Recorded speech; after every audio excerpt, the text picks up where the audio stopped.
ಇದಕ್ಕೆ ಸಾಧಿ ಕಾರಣ ಫಲ ಫಲ ಫಲ ಭಲೆ ಮಾಡುವ ಭಲೆ.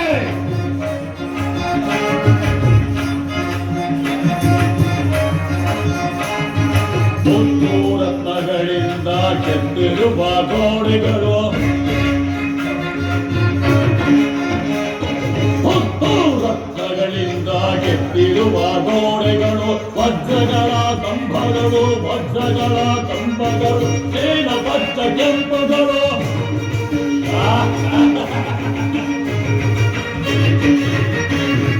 ವಜ್ರಗಳ ಕಂಬಗಳು, ವಜ್ರಗಳ ಕಂಬಗಳು, ನೀಲ ಪಚ್ಚ ಕೆಂಪುಗಳು, ಗೋವೇದಿಕ ಪುಷ್ಕರ